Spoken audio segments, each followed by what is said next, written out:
Welcome to HackAware. Today we're doing a really critical deep dive into Max App Media. This is a platform that's seeing rapid adoption across Sri Lanka right now. And this isn't just about looking at sources, it's about giving you a kind of a forensic toolkit, a way to assess a financial opportunity that holds, huge potential for growth, but also potentially some very severe risk. We get it. You're looking for stability, for an opportunity, especially now as the economy is rebuilding. Our mission here is to give you an objective analysis right now when it really matters. So if you are thinking about investing, or maybe you've already invested, we really urge you to treat this deep dive as a necessary step. Just pause before your next move. We are not here to shame anyone who's earning money from this. We're here to protect everyone from what we call systemic risk. And we aren't going to just issue a verdict today. That's not the point. Instead, we're handing you the same blueprints that global regulators and investigators use. We're going to show you, 1, how these large financial schemes work globally, 2, the universal red flags that are used to spot them, and 3, we'll do a direct comparison between those established red flags and the way Max App Media actually operates. By the end, you'll be equipped to make your own profoundly informed decision. Exactly. And the foundational point here, the key thing to recognize, is that this kind of risk, it doesn't hide in the marketing. It hides in the structural mechanics. HackAware actually started looking into this after we got reports from a concerned community member in Sri Lanka. So not a competitor. No, not a competitor or some outsider. It was someone on the inside who saw the rapid growth and just felt uneasy. So our investigation focused entirely on the plumbing. How does the money get in? How are the earnings calculated? And how is trust manufactured on such a massive scale? And that question of timing is so important. We always hear this. Why talk about it now? Why not wait until it's confirmed, until it collapses? Because waiting is exactly where the damage gets maximized.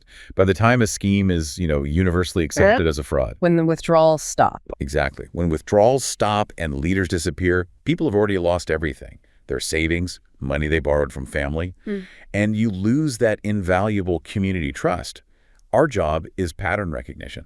It's about giving that early warning based on historical facts, and that's it's far more helpful than writing an obituary after the fact. Okay, so let's get into this uncomfortable truth. This is often the hardest part for people who are already invested to process. We have to acknowledge what's happening on the ground right now. Max App Media is paying a lot of people. It has visibility, it has physical rewards. There are these large organized groups, branded gear, and people you know and trust are actively earning. The whole thing looks very successful. And this is the core lethal lesson from history.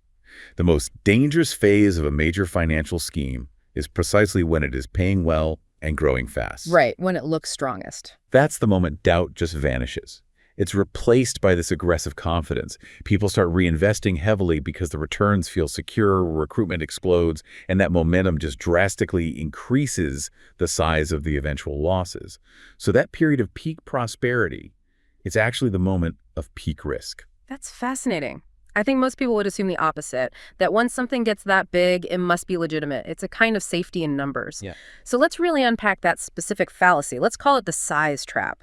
We need a good case study here, and I think OneCoin is probably the best. Oh, OneCoin is the perfect comparison. At its peak, this thing was a global phenomenon. I mean, it claimed to be one of the largest financial players in the world. We're talking millions of members all over the globe, all earning what looked like consistent payments. They held these massive stadium events. I remember the video. And they gave out physical rewards cards, luxury trips. They even engaged in very visible charity work. The community was fiercely defensive, and they'd shout down any critics. So people felt absolutely safe. They were getting paid. And they truly believed the scheme was just too big to be fake. So the illusion of safety was total, but the structure was hollow. What was the reality of OneCoin's revenue model versus what they claimed? Well, a sustainable model, whether it's stocks or crypto mining or legitimate ad revenue, it's always subject to external market pressures.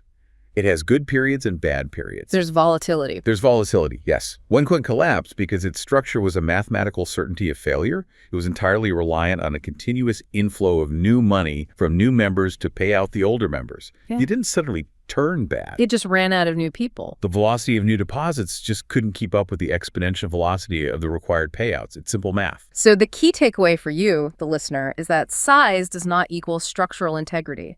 Volume might only make the eventual crash bigger. And faster. Right. And visibility doesn't protect you. Charity work doesn't create a sustainable revenue stream.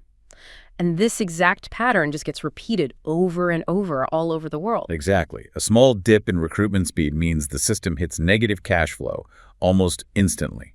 That proves that the volume was just accelerating the collapse. So how do we do this kind of forensic comparison? Let's lay out the 4 universally recognized red flags, the tools regulators actually use to spot this stuff, and then we'll ask you to compare that standard to how MaxApp Media operates. And when you boil it all down, the entire investigation really comes down to one question. Which is? Are we watching legitimate revenue being generated? Or are we just watching the redistribution of capital from new members to old members? Okay, let's start with red flag number 1, the pay-to-earn model, or what you call capital-based earning. What's the signature move of confirmed schemes here? It's the mandatory paywall. You have to deposit your own money, your initial capital, just to get started, often in tiers.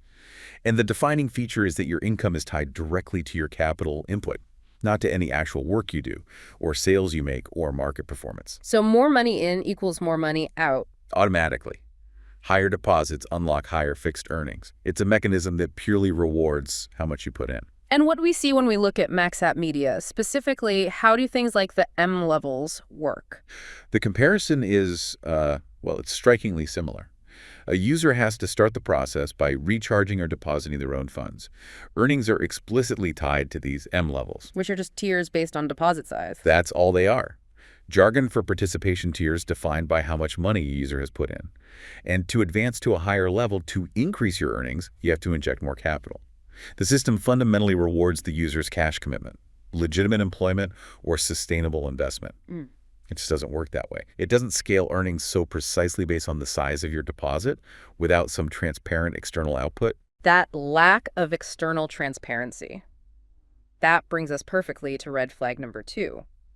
Pre-calculated predictable returns. This is where they offer that illusion of security. And it's so tempting. It's the hallmark of internal manipulation. Confirmed schemes always provide fixed returns, and they often show them in these very persuasive tables. Like deposit X, earn Y per day, guaranteed. Exactly. Deposit 50,000 LKR, earn 3,000 LKR per day, guaranteed. It removes all the uncertainty, which feels great, but it completely defies global financial reality. Why is that kind of guarantee structurally impossible for a real business? Well, there's a concept called the risk-free rate of return. It's what the safest government bonds pay an investment with almost zero risk. Any platform promising returns that are significantly higher than that rate without transparently showing you how they're engaging in risky, volatile market activities, well, it's fundamentally lying about where its income is coming from. Because real businesses have good and bad days. Real businesses face market fluctuation, operational risk, variable performance. Predictability like that, without any transparent, variable external revenue. It's a huge signal that the money's coming from a controlled internal source. The pool of new deposits. The pool of new deposits. So if the way they monetize the user is the disease, then red flag number 3 is how they spread it. Growth driven by recruitment. We have to address the common defense here, though. People will say, isn't referral marketing just aggressive sales? Every startup does it. That is a critical distinction, and you have to understand this. We separate sustainable network marketing from a pyramid scheme based on what the recruitment is funding. If a company uses referral bonuses to get a new customer who then buys a real, tangible product, that's sales. But in these deposit systems, the growth depends entirely on expanding the user base of people who deposit capital. So the referral rewards are just there to get more cash into the system. They're necessary. They accelerate the onboarding because that new cash is needed to fund the payouts for the existing participants. So in this context, recruitment isn't really about selling a product. It's about finding the next source of capital to keep the machine running. Precisely. We see that MaxApp Media prominently structures its referral rewards. It strongly encourages team growth. And when you combine that deposit-based earning with aggressive recruitment, the system has no fallback plan. If the growth slows down. If expansion even hesitates, there is zero underlying productivity, zero external revenue to sustain the payouts.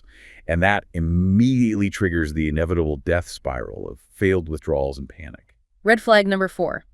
This is the mechanism they use to really cement belief, and it's so effective in close-knit communities. Physical gifts and public aid as trust multipliers. People will argue that the gifts are proof of profitability. They'll say, look, if they didn't have the money, how could they buy all those phones? How do you dismantle that argument? You dismantle it by looking at the accounting. It's simple. When these schemes give out phones, appliances, cars, these are operating costs. They are not proof of profit. They're a marketing expense. A very effective marketing expense designed to build this visceral, tangible loyalty. When someone you know and trust gets a phone or a car, your doubt just collapses. It's replaced by visible, shareable proof of earning. And the whole conversation shifts away from the math and towards the merchandise.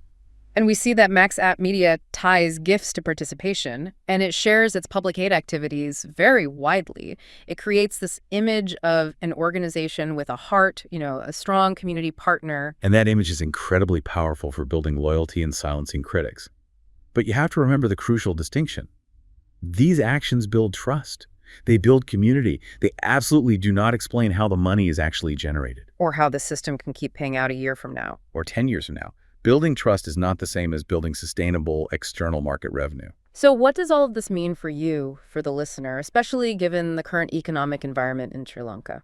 I think this is especially dangerous right now because of that vulnerability. Sri Lanka is rebuilding. Savings are thin. Borrowed money that often carries severe consequences. These schemes prey on that deep human need for predictable income and stability.